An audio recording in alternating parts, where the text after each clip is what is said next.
Hola, hoy nos adentramos en un terreno filosófico, ¿eh? La verdad, fascinante. Vamos a explorar textos contemporáneos de la Periaperon, revista de filosofía. Son artículos que van directo al corazón de cómo entendemos nuestra existencia, la experiencia misma y, bueno, la complejidad del mundo actual. Nuestro viaje nos llevará desde la mirada, digamos, introspectiva de la fenomenología, Husserl, Heidegger, pasando por el motor del cambio según Hegel, su dialéctica, hasta llegar a un concepto que intenta capturar nuestro presente, la transcomplejidad. La misión es clara: sacar las ideas clave, lo más potente de estos análisis académicos, para quien busca entender a fondo, pero sin, digamos, ahogarse en tecnicismos. Así que, bueno, empecemos a explorar. Exacto. Estos textos, fíjate, son como una invitación a repensar cómo la filosofía intenta darle sentido a una realidad que cambia a un ritmo vertiginoso, muy marcada por la tecnología, por supuesto, y un flujo de información que a veces parece que nos desborda, ¿no? Vamos a ver cómo diferentes enfoques abordan lo más básico, la experiencia humana, y cómo creemos que conocemos el mundo. Empecemos por ahí, por el principio. La vivencia. ¿Cómo experimentamos el mundo realmente? En el día a día. Husserl, allá a principios del siglo XX, tenía una meta, bastante ambiciosa. Quería hacer de la filosofía una ciencia rigurosa. Y para eso se enfocó justo en eso, en analizar nuestras vivencias psíquicas, el flujo de la conciencia. Así es. La fenomenología reflexiva de Husserl propone algo bastante radical. Nos pide poner entre paréntesis nuestra actitud natural, o sea, esa confianza que tenemos casi ingenua en que el mundo es tal cual lo vemos. Husserl dice, miremos hacia adentro, describamos la estructura misma de nuestros actos mentales, y lo clave para él es la intencionalidad, o sea, cómo nuestra conciencia siempre se dirige hacia algo. Piensa en algo, imagina algo, desea algo. El foco está en la estructura de esa relación, ¿entiendes? Conciencia-objeto, más que en el objeto externo como tal. Es como querer entender, no sé, la arquitectura de la mirada, no solo lo que se mira. Pero aquí es donde la cosa se pone, muy interesante, porque a Heidegger, que fue alumno de Husserl, esto le pareció, ¿cómo decirlo?, demasiado abstracto, muy de laboratorio. Sintió que se alejaba de cómo vivimos realmente, ¿no? Correcto. Heidegger critica esa actitud teorética de Husserl. Él argumenta que nuestra experiencia fundamental no es la de un sujeto puro que observa objetos neutros. No. Es preteórica, dice él. Forteoritisch. Ya está cargada de significado. Es significativa. Y el ejemplo que usa es muy bueno, fíjate. Entramos a un aula y vemos la cátedra. No es que percibamos primero manchas marrones, ángulos, y luego pensemos, es una cátedra. No funciona así. La vemos directamente como la cátedra, como algo que sirve para dar clase, algo en nuestro mundo práctico, nuestro Umwelterlebens.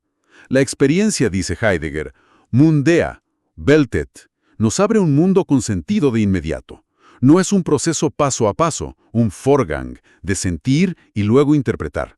Es una captación inmediata. Una apropiación, era ignis, del sentido en la situación. Y esto, claro, redefine al ser humano como Dasein, el ser ahí, arrojado a un mundo que ya tiene sentido para él. Ya estamos viviendo en el territorio. Ya sentimos el suelo, usamos las herramientas. Empecemos por ahí. Es una perspectiva muy, muy distinta al empirismo que mencionan también las fuentes, ¿verdad?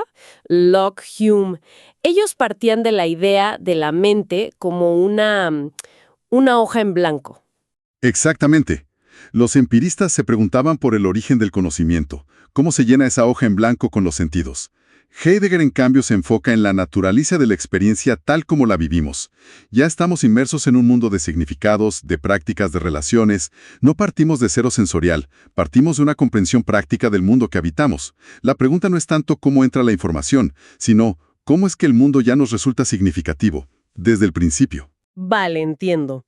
Si la experiencia es así, tan rica, inmediata, situada, y si además el mundo cambia constantemente, ¿cómo abordamos esa complejidad, esa transformación? Aquí entra una figura clave que proponen los textos, Hegel y su dialéctica. Sí, Y lo fascinante de la dialéctica hegeliana, más allá del esquema que todos conocemos, ¿no? Tesis, antítesis, síntesis, es la idea de fondo. El conflicto, la contradicción, no son errores, no son problemas a evitar. Son el motor mismo de la realidad y del pensamiento. Así lo veía Hegel. Él veía la historia, las ideas, como un proceso dinámico. Las posiciones opuestas chocan, tesis contra antítesis, y de esa lucha emerge algo nuevo. Una síntesis, que a su vez, ojo, contiene sus propias tensiones y se convierte en una nueva tesis. Y así sigue. Es una visión del mundo como un río, en movimiento perpetuo, todo interconectado y en tensión. Esta idea fue, bueno, tremendamente influyente, desde Marx hasta la hermenéutica. Entonces, si Hegel nos dice que el cambio viene de la contradicción, ¿cómo aplicamos eso a nuestra época? Una época que las fuentes describen como, bueno, marcada por una tecnología que acelera todo, ¿no? Un bombardeo de información. Incluso realidades como el metaverso. ¿Basta la dialéctica de Hegel para entender este torbellino? Y aquí es donde los artículos introducen este concepto, transcomplejidad. Exacto. La transcomplejidad, por la presenta Roselys Rodríguez en su artículo, surge precisamente porque la realidad actual parece desbordar los modelos anteriores, incluso los de la complejidad sistémica o la dialéctica clásica. Vivimos, como dice ella, en una inestabilidad tecnológica constante. Flujos de información que nos saturan, y una mezcla cada vez más borrosa entre lo físico y lo virtual. Es innegable. La transcomplejidad intenta ser un marco para pensar este escenario. No es solo complejidad, es una complejidad que atraviesa, por eso diferentes dominios, niveles, saberes, y se caracteriza por una incertidumbre, digamos, radical, y una necesidad constante de reinterpretar, de reconstruir el sentido.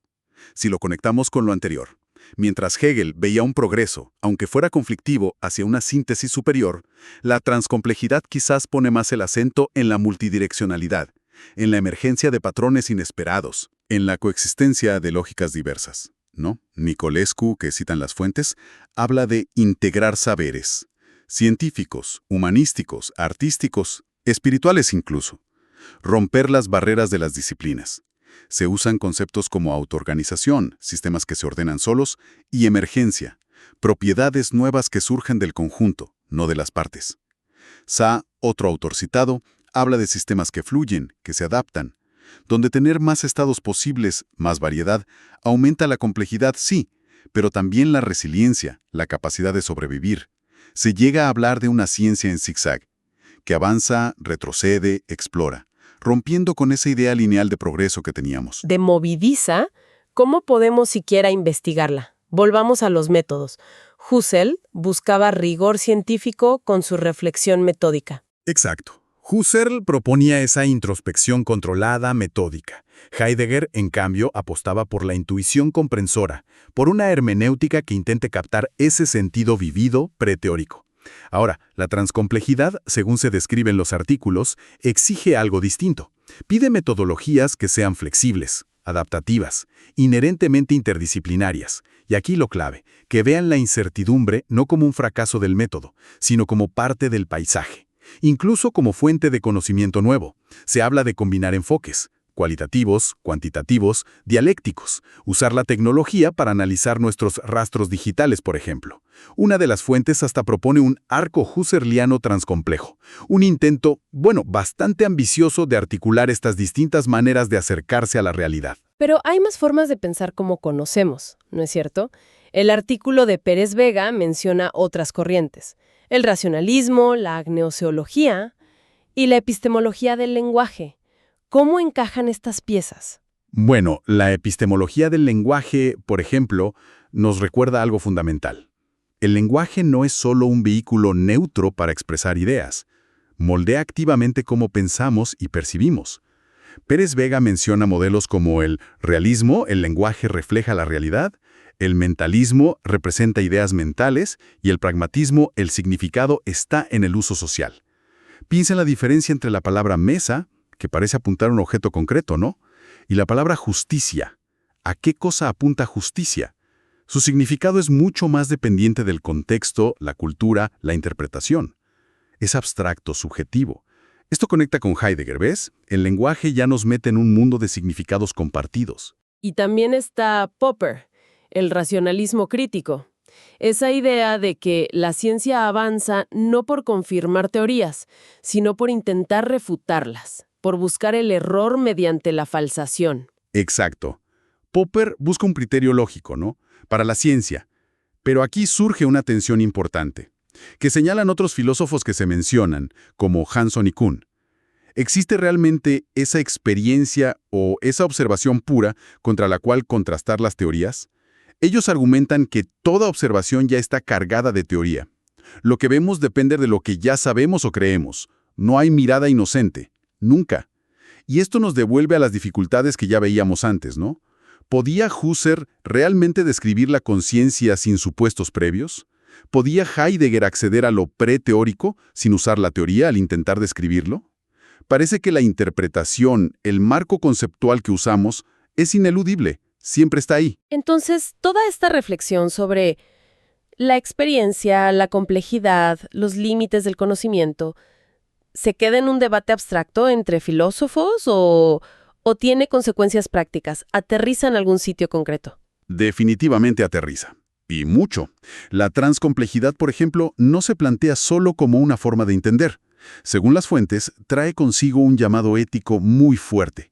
Si todo está interconectado y es incierto, necesitamos una ética de la colaboración, del respeto a la diversidad de perspectivas, de saberes. Se habla incluso de una ética de la incertidumbre, o sea, aprender a actuar y decidir en contextos donde no tenemos todas las respuestas, ni certezas absolutas. Y esto se conecta con la visión de biólogos como Maturana y Varela, sobre la necesidad de construir un mundo basado en la cooperación, en el respeto mutuo para la sostenibilidad de la vida misma. Y se ven ejemplos concretos. Por ejemplo, en educación. Otoniel Granados analiza cómo la lógica dialéctica de Hegel puede inspirar modelos educativos. Pone el caso de la nueva escuela mexicana, que organiza el aprendizaje no por asignaturas aisladas, sino por campos formativos que integran saberes, ¿no? Y ejes articuladores que son temas transversales. Un proyecto podría ser la tesis, las dudas, los debates que genera, la antítesis, y el producto final, la solución construida en grupo, la síntesis. Se busca un aprendizaje más dinámico, más conectado, que refleje ese proceso de construir y reconstruir el conocimiento. Exacto. Y Granados compara esto con el sistema venezolano que analiza, donde observa que, aunque hay intentos de integración en primaria, en secundaria se vuelve a una estructura más fragmentada por materias. Y eso, sugiere él, podría limitar esa dinámica dialéctica e integradora, que es tan necesaria para abordar problemas complejos hoy en día. Y la hermenéutica, esa idea de la interpretación que vimos con Heidegger y que otros como Gadamer desarrollaron, también tiene aplicaciones muy directas. En educación, por ejemplo, anima a interpretar activamente los textos, no solo a memorizar. En psicoterapia, ayuda a las personas a dar sentido a sus propias historias, a sus narrativas personales. En la crítica social, sirve para analizar, para desentrañar los discursos dominantes que dan forma a nuestra realidad. En el fondo, yo creo que lo que muchos de estos enfoques buscan, tal como los presentan los artículos, es cultivar una forma de pensar más crítica, más creativa, más flexible ante la complejidad.